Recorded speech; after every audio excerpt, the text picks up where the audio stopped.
So, welcome, Nicola. Thank you so much for agreeing to join me tonight. And the people who are here and the people who are going to watch the recording back, just to say, you may not know, but Nicola's our longest serving volunteer with the Tara Centre. She's a massage therapist and tutor, and as well as breathwork practitioner, pregnancy yoga, lots of juicy things that she does. And she's been working with all of our clinics really, in Morecambe TLC, Lancaster TLC, the asylum seekers, and Monday Club, all kinds of things. The Wellbeing Cafe. You've been chefing for us at some times. Yeah, bit of everything. Bit of everything. So I'm really grateful that we can work online together now as well, which means wherever you go, you can be part of the Tara Centre. I'm not going to let you go. So welcome. Thank you so much for your time. So obviously we know that Nicola's a breathwork practitioner. She's done lots of sessions with us before. But I want to start with asking you, why are you so interested in breathwork? Why is it, what got you into it? I know you were training for a very long time as well. But why does it mean so much to you? How did you get into it? Oh, well, I think I first went to a breathwork class about, gosh, maybe nearly 20 years ago.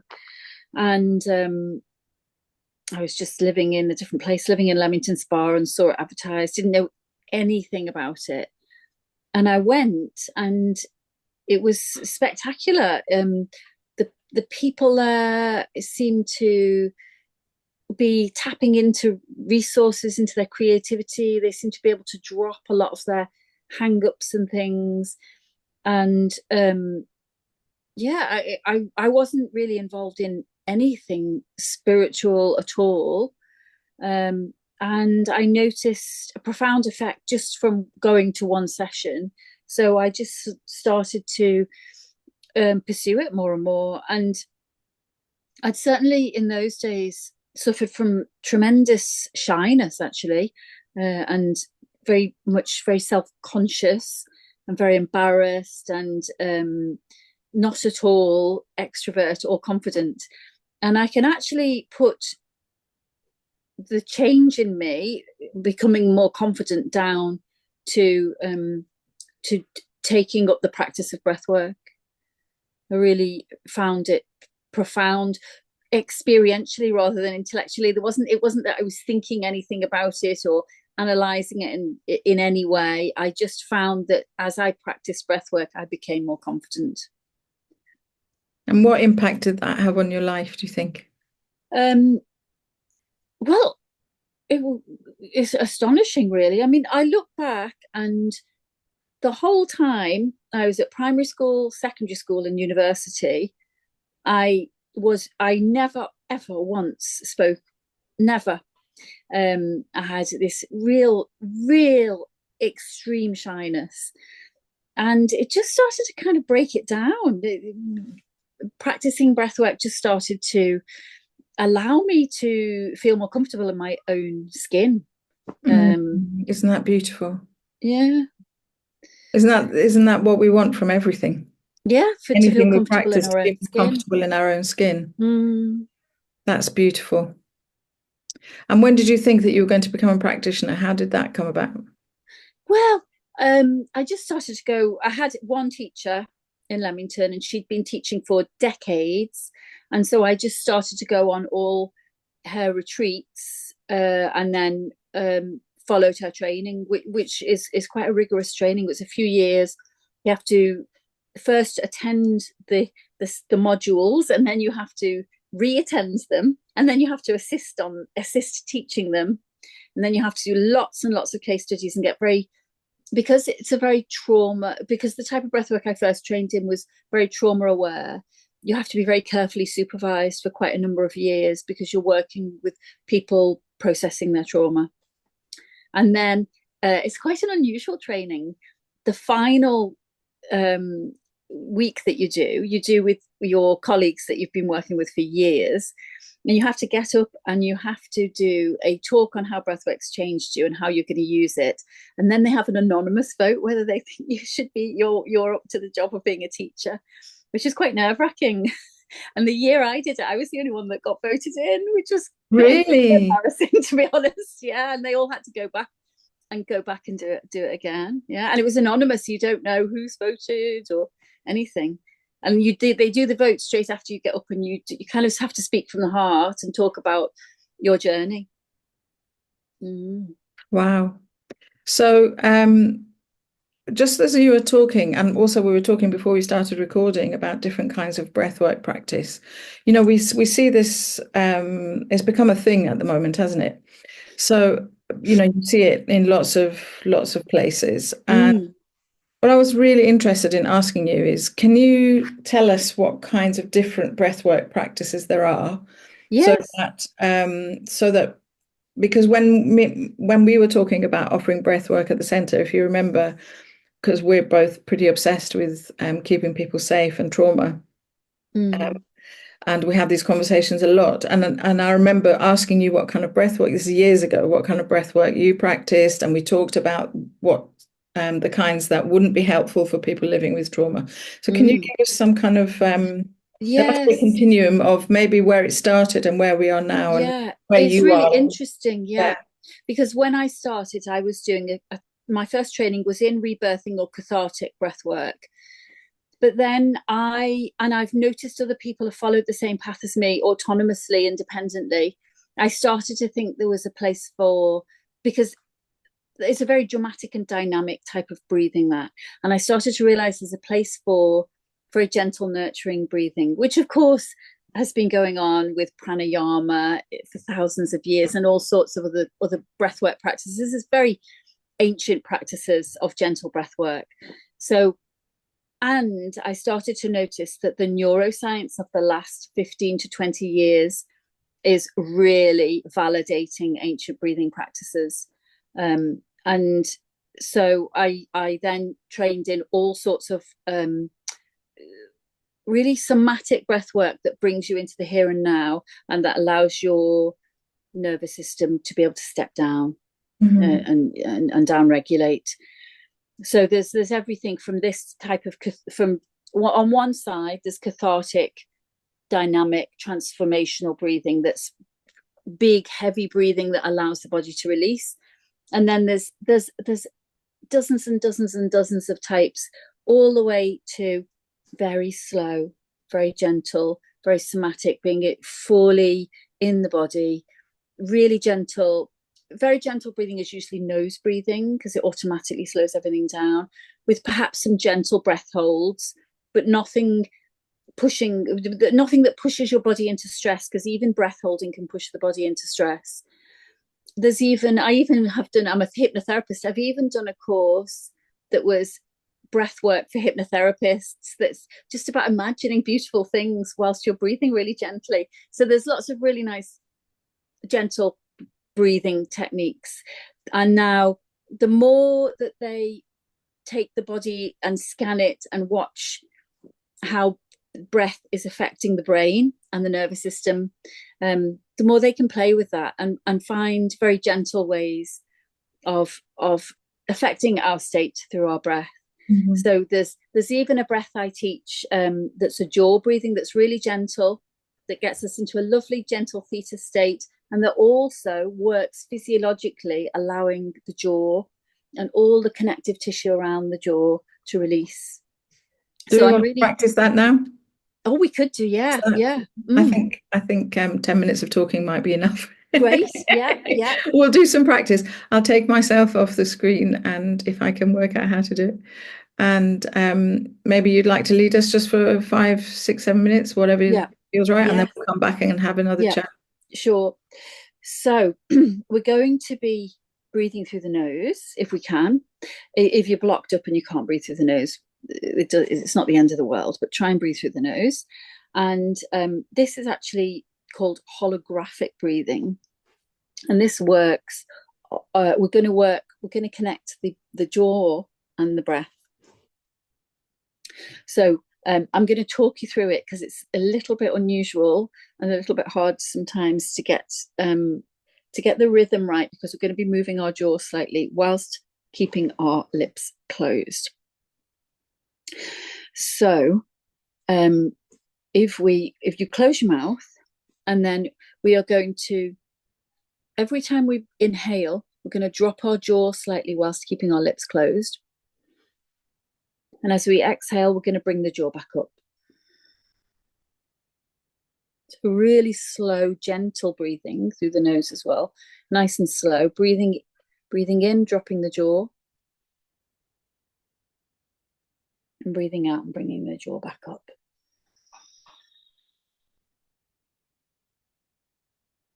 And if you can drop your shoulders, really relax the face as we breathe in and drop. Eyes closing down. Jaw coming up on the exhale. Finding your own rhythm. You don't need to follow my rhythm, but we're just remembering always to slightly drop the jaw on the inhale.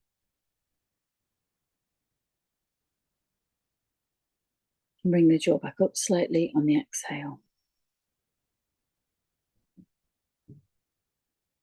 Softening the belly. Just carrying on with that, breathing in as we drop. Breathing out as we come up. Your jaw might move a fraction of a millimeter, or it might move a centimeter. It doesn't really matter, as long as we always drop the jaw when we breathe in. And bring the jaw back up as we breathe out. And we're keeping the breath soft and long,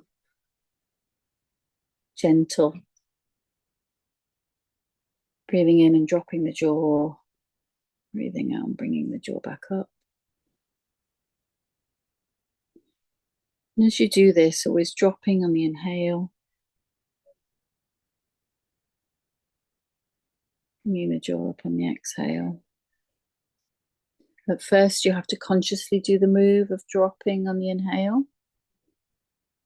Bringing up on the exhale. But gradually, as we practice, we can allow ourselves to relinquish control, conscious control of the jaw, and our breath can do the job for us. So the breath just drops the jaw as we breathe in. And brings the jaw back up slightly, just allows the jaw to bounce up slightly on the exhale. Breathing in and dropping. Breathing out, bringing it back up. Just finding your own comfortable rhythm. Always dropping on the inhale. Seeing if we can bring any more softness to the cheeks. Really allowing the jaw to relax as much as possible. Breathing out and bringing the jaw back up. Feeling the belly soft, ribs soft, spine reasonably straight. You can lie down or sit for this. Just bringing our attention to our inhale as we drop the jaw, and our exhale as we bring the jaw back up. It can be just a tiny movement. We keep the spine straight, we find we can really inflate the lungs and really bring that air in as we drop the jaw, and let the air go as the jaw comes back up. Soft lips, soft tongue. And if we really pay attention, the muscles in the pelvis automatically do exactly the same thing. So as we breathe in and we drop the jaw, all the muscles inside the pelvis drop also. We don't have to try and do that. They just do it naturally and automatically. And as we breathe out, the muscles of the pelvis come back up. So the jaw and the pelvis are actually connected in that way. Breathing in and dropping. Breathing out and bringing the jaw up. Noticing, if we can, how that movement goes through the diaphragm and right deep into the pelvis. That automatic movement of the muscles as they drop in the pelvis. And just automatically bounce back up again. So we'll just do 2 more of those breaths, breathing in, dropping slightly the jaw, breathing out, jaw coming up slightly. And the last one, breathing in and dropping. And a nice long slow exhale, our final exhale in this exercise as we just bring the jaw back up. And then we can just come back to any comfortable natural breath and just notice if the heart rate has dropped a little. Notice if the body feels a little bit softer. Notice if the breathing rate has just slowed down a little bit into a nice, natural, slower rhythm. So yeah, that's jaw breathing. Don't want to carry on talking now. That's a great one to do, like if you're in a sudden stressful situation, isn't it? I felt everything, my physiology changed really quickly. It's almost addictive because it just puts you into such a beautiful state very quickly. And for some reason, your brain can't chatter for very long. There's something about concentrating on the movement of the jaw and the breath and getting it right. The chattering brain just gets tired. It just leaves you to it. So the thing about the jaw, is that because it's connected through the fascia? What's the jaw got to do with? Yeah, it seems to. It's lots of the fascia goes all the way down from here into the hips, all the way down to the toes, and it seems to be able to start to unwind. There's also it's very much about our communication and about communication that we haven't, either things we've wanted to say and haven't, or things we've said in regret, often gets stored here. Anything to do with communication and repression or over communication all gets stored in this temporomandibular joint, and this is a great way to release it without anything coming up. It doesn't bring any distress, or it doesn't release anything from that point of view. It just literally physiologically allows all of this to relax. And it actually, this is a practice that when you've practiced it for quite a while and you can bring other things into it, you can actually start to notice things like your cranium expanding as you breathe. And you can also start to, in your own mind, project a holograph of your own body to send healing to it. That's why it's called holographic breathing. You can project a holograph of yourself? With your eyes closed. The practice, it's called holographic because when you finally reach quite an advanced state of it, you can see a holographic image of yourself in front of you. So when you said holographic, I was thinking of another breathwork practice I've seen, which is called holotropic. Yeah, that's different. You know what that is? What is that? Holotropic is just like rebirthing. It's one of the cathartic ones where you breathe really intensely, you hyperventilate for an hour, and in doing so, you create you create an altered state of consciousness that's quite activated. So this is the opposite, the absolute opposite. And can you tell me why? Because I'm very sort of mindful and cautious of anything that's cathartic. I personally, having worked with trauma, my own trauma, having worked with a lot of other people for many, many years, and also the research I've done and also the study I've done, I've come to the conclusion that anything that's quick and so-called cathartic is actually doesn't have long-term benefits. People might feel a release in that moment and they go, oh God, I feel like it's all fallen off my shoulder. I feel much better. But actually, I haven't seen any long-term benefits of that. And the research I've done with people who do nervous system regulation, they seem to also feel it's and I keep repeating this thing in almost every time we have a conversation with anyone. The slow and steady, the drip, drip, drip practices, changing tiny things every day, adding in just small things every day. that's the thing that's going to change Yeah. our nervous system might respond to life rather than one massive eruption or release. Yeah. What's your view of that?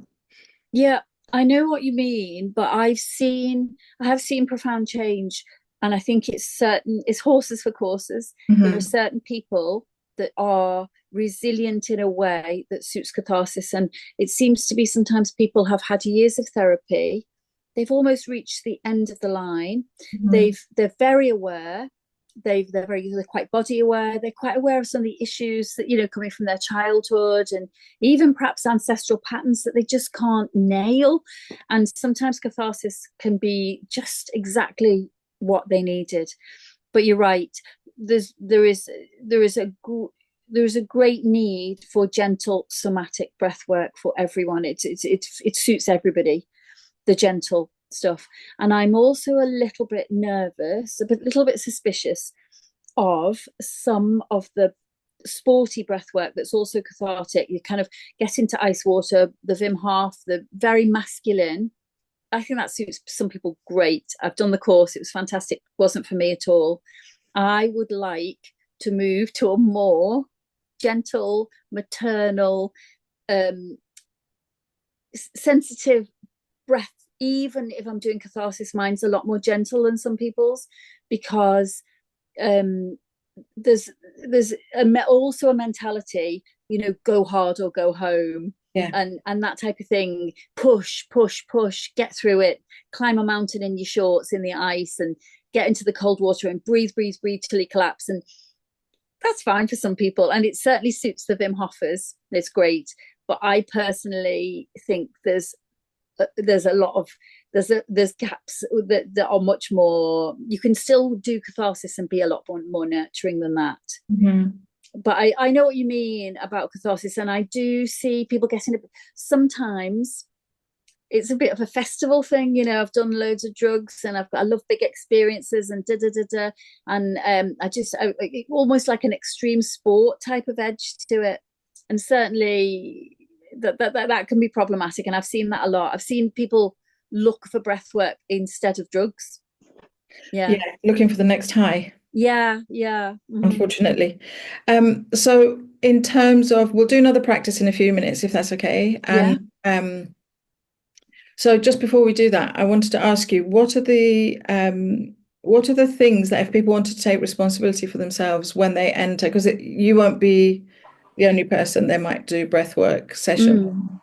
So what are the things that people need to think about for themselves, that if they're in a breathwork class, what are the signs that maybe they need to stop or ease back? Or because not every teacher, I've been to a few sessions, not every teacher actually guides people to that, so that people can. I'm a firm believer that you should. Not everything is right for you at every point, and even if it's your class, even if it's, you know, some gentle practice, and that you've got to be discerning of what's right for you. So what are the signs that your body might give you that actually I'm going over the edge a bit, and when I leave here I'm not going to feel too good? What are the things that people need to sort of watch? I think we do get an innate sense of whether we're safe or not, and it's good not to ignore that. If we're not feeling safe, we need to be able to express that.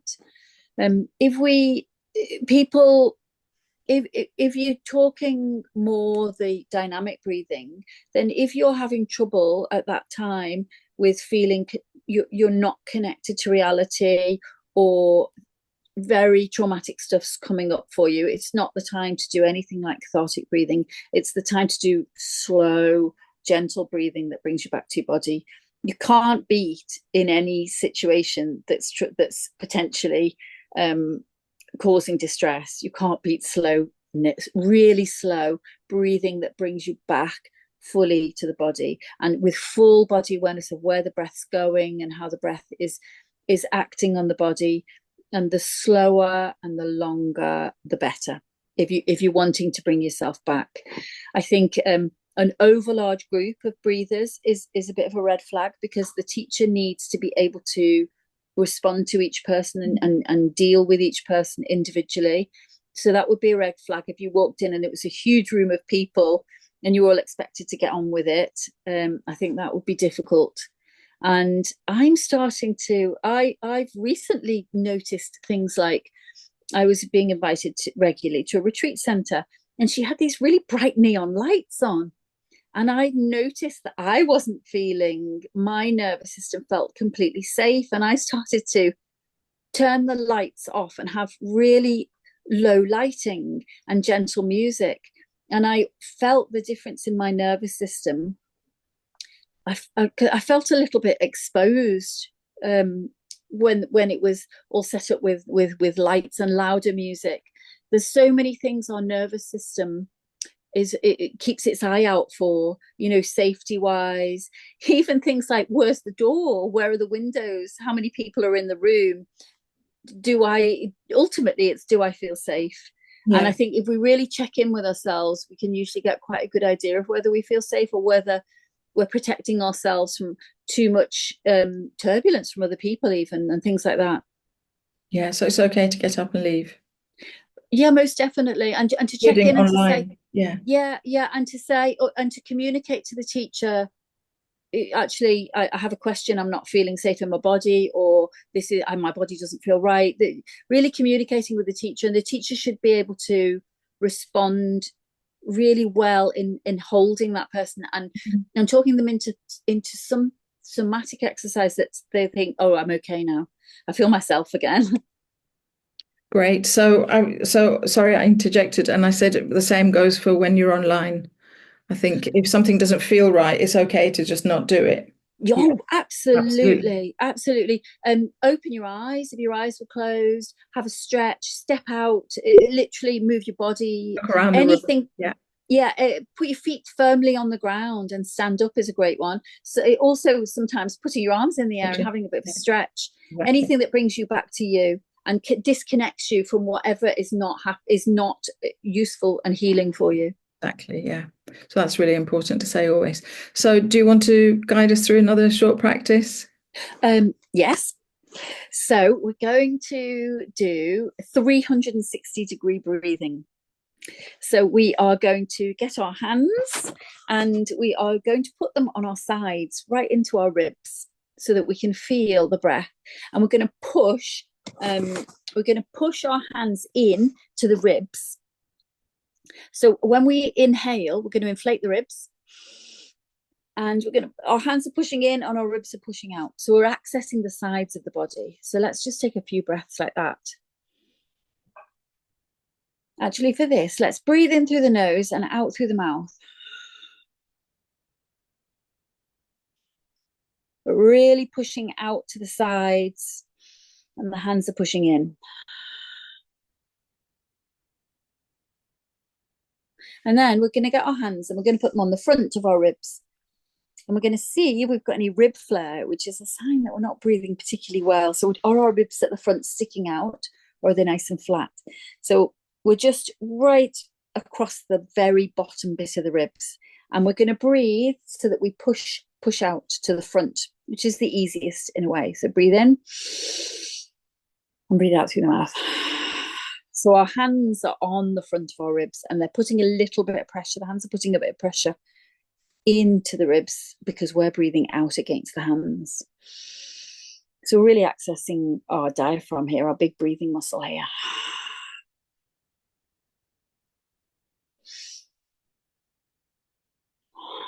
And now we're going to go to the back of the body. If you're leaning against a chair, you can use the chair or you can use your hands, and we're going to push to the back of the ribs.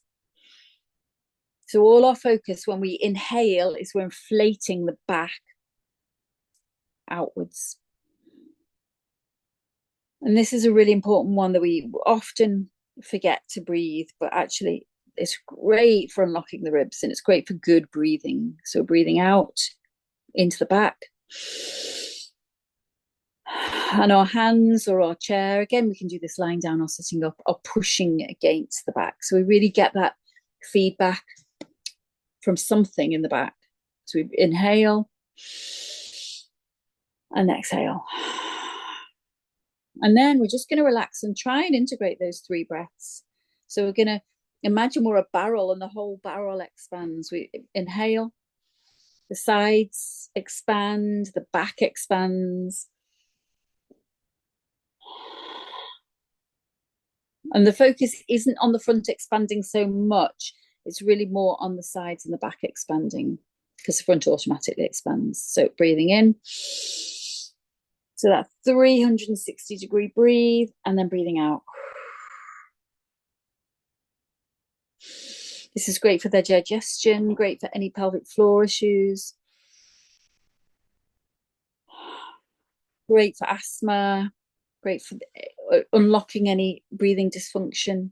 We'll do 2 more of those. Breathing in. And then 1 more. Breathing in. And then breathing out and coming back.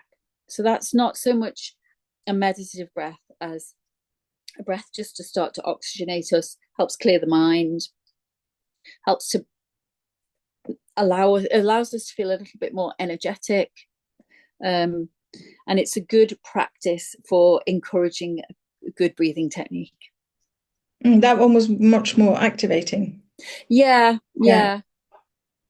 It's really because sometimes we're not using our diaphragm properly, and our ribs are stuck together, all the little muscles in the ribs are stuck together. I mean, our lungs are more at the back of the body. It's really good. In fact, in meditation, it's good if you're lying on your back to breathe so that you really feel the floor resist against the back ribs. But it's actually a more natural way. Probably when we were hunter-gatherers, that would have been a more natural breath for us, just fully breathing in 360 degrees. There's something about our sedentary nature on desks and cars and things like that, and sofas, that stopped that breathing facility at the back, us breathing into the back and the sides. It's quite unnatural that we now just breathe this tiny bit at the front. It's just bringing us back to a more natural breath. So we titled this conversation as the role of breathwork in healing. So I want to ask you, what kind of benefits, what can this kind of gentle, slow breathing, what can it help with? What are the signs that you might think, if you've got this, I know that breathwork, the gentle, slow breathwork, whether it's activating or relaxing, I'm not sure, you may have to distinguish between that, but what kind of issues can you help people with, and what kind of things could people do, even if they just practiced these 3 breaths that we're going to do? What kind of benefits might they see? So I think when we've got chronic stress, breathing undoubtedly helps to calm the nervous system down. A slow breathing, nose breathing, mindful breathing really helps with stress and anxiety. It can help with insomnia. Doing counting and gentle breath holding as we go to sleep, counting up and counting down, holding the breath a little bit. Not that we're pushing the body into stress, just a little bit of breath holding can help with sleep. I've seen breath exercises help with people who are having panic attacks and who are feeling a bit out of control. It almost helps you bring control back to yourself by, once you slow the breath down, it's as if you can start to slow things down so that you can cope better, cope a lot more with breaking things down and seeing what we need to do next. It just slows everything down. And it's certainly, if our nervous system is on overwhelm, is on overdrive, we can't really think straight. We literally can't think straight. We're overloaded. So this is a way to start to think more clearly. There's also a few breaths now that I've been, coherent breathing has been found to clear the mind, literally to clear the mind of lymphatic fluid, so that you can think clearer. That's just 6 in and 6 out. Maybe we can do that in a minute as our last breath practice, shall we? Yeah. So what you're saying is that changing the way you breathe actually helps your physiology, not just sort of, because sometimes when you do breath work, when I've done some with you, there's a sense of connection with other people as well. There's an increased sense of connection with other people, with yourself, with other people, and also with all that is. Yes. There's a beautiful there's a transition, like if in an hour-long class that I've done with you, there's a transition from first you kind of going, oh, I'm not breathing properly, you're focusing on your own, and then after that you sort of start sensing other people, and then Yeah. after that you're just part of this. I can't even explain it. Same as in sound healing. You're just part of, sound healing after sessions. Sometimes people say, I was at one with water, or I became that leaf of that tree. Yeah. I have this sort of really deep connection with nature. And I found the same in your session. Yeah. 100%. It seems to be able to connect us back with very primal things, like just appreciating nature and exchanging energy with nature. It very much does, yeah. Mm-hmm. And you can breathe. There's actually something exceptionally beautiful about breathing in and near water, and breathing in and near trees, and being starting to become aware of the exchange as you sit near a tree and just breathe alongside it. Breathe with the tree. Mm-hmm. Definitely. So one of the things I notice as people come into the centre is before they've even opened their mouth, when new people come, before we've even spoken, the minute they walk in, I can tell if they're going to say, I live with anxiety. I can tell because I'm looking here and I can see they're breathing from here up. They're kind of breathing like this. So I can pretty much say in 5 minutes' time, they're going to say, I have anxiety, I live with that. I'm not saying that's the only reason why people feel anxious things. It's multifaceted, but I can pretty much tell from the way someone's breathing. Which one comes first? I don't know. Whether anxiety creates short breath or the short breath, there's a feedback. Well, we often think, oh, I'm feeling anxious, I need to control things. And unfortunately, we start to control the breath, which actually it's kind of almost self-perpetuating then, because we've got a lot of stress receptors at the top of the lungs. So we start to become more stressed. And then we think, right, now I really need to control it. And then we breathe even less. We just subventilate. Yeah. Yeah, so it's and the other thing I wanted to say before we do our next practice, the last practice, is, sometimes you may, when you go to a yoga class or even sound sessions or a meditation session, people will give a direction of now take a nice long deep breath, right? And that's not always helpful. Tell me why. Well, do you know, it's interesting. It's not particularly the case that we need to take a deep breath. That can actually make us feel quite stressed, especially if somebody's telling us to. And it's not really about breathing deep into the belly at all. It's more about bringing gentleness and softness to the breath and allowing the breath in and out rather than controlling it. So yeah, I now cringe a little bit when people just say, take a deep breath. I think take a nice long deep breath. Yeah. The nice bit. Yeah, it can actually put you in panic, taking a big breath. Yeah. So what's your direction? What would you say? I would say just slow the breathing down and breathe through the nose and become aware of your breath. But there is a good anti-anxiety breath that's 2 sniffs and a breath out. And perhaps we could do that instead of the 6 okay, sure, yeah. It's very much been proven to get you out of a panic attack or anxiety. And it's called the Physiological Sniff, or the Huberman Sniff. And it just goes, you go breathing in through the nose, then a tiny bit more up through the nose, and then you open your mouth and go, and in brain scans, once someone's done that 8 times, they can see parts of the brain that suffer from extreme panic and stress and anxiety. They step down, and the brain sends signals to the nervous system to relax. So actually what you're saying is it's only 8 breaths.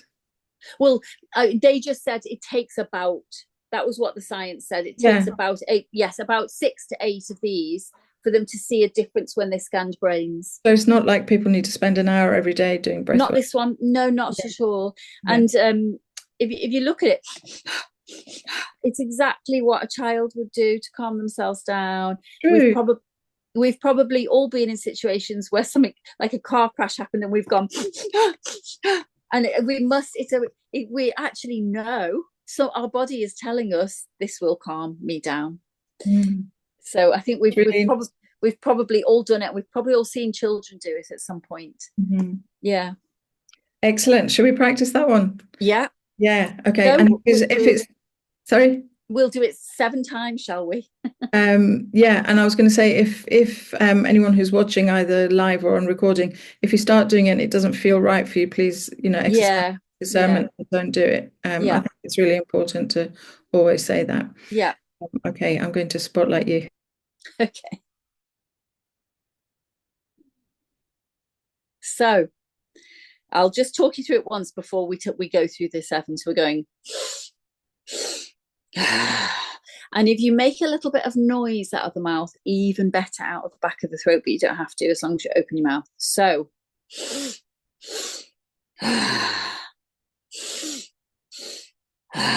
most of the sniff is on the first sniff.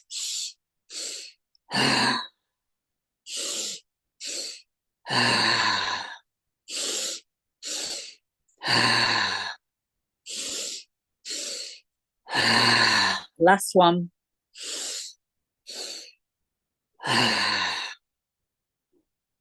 So you will feel a slightly elevated heart rate, strangely, but it should get you out of panic or chronic anxiety or something that's very imminently giving you stress. And actually your heart rate will quieten very quickly. So yeah, that's the physiological sniff. I've got all fuzzy in my head. Yeah. I can feel it. No, I feel my heart rate's risen a little bit, but I don't feel happening here. Yeah, I don't feel stressed, but I can tell it raised my heart rate a little. Mm-hmm.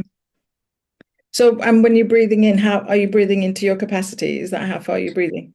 Yeah, that's why you do. This feels like your capacity, but then you find a little bit more when you do the last. Oh, I see. Are you moving your hands as well? I wasn't sure if we No, you don't move your hands. No, I was only moving my hands to show you. You don't need to move your hands, but I was just showing you that this is a big sniff, and this is a littler sniff. Got you. Okay, so and you can do it capacity and then just a bit more.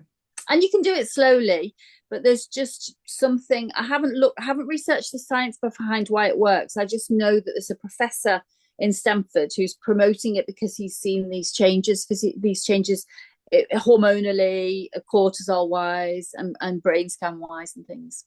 It'd be really interesting to know if you find out how often you need to do it in order for it to have long lasting. You just do it in the moment, or can you actually change? Yeah, that is interesting. Physiology. Yeah. So if you come across the research, it'd be good. It'd be great to share everyone. Yeah. So before we're going to finish in a second, just so that I'll switch the recording off and anyone who's here can have a conversation with you, if that's okay. So I just want to quickly tell people about the course that you've got coming up. We're going to do half an hour of breathwork practice for 6 weeks. Is that right? Yeah. So we'll be practicing some of these. Yeah, and it'll all be gentle. We're not going to do any cathartic. It'll all be really gentle that you can integrate into your daily life. Some of it will be things you can do when you're out and about, and some of it will be things you can do when you just want to lie down in bed and go to sleep. And we'll do a mixture of each in each session. Yes, yeah, sure.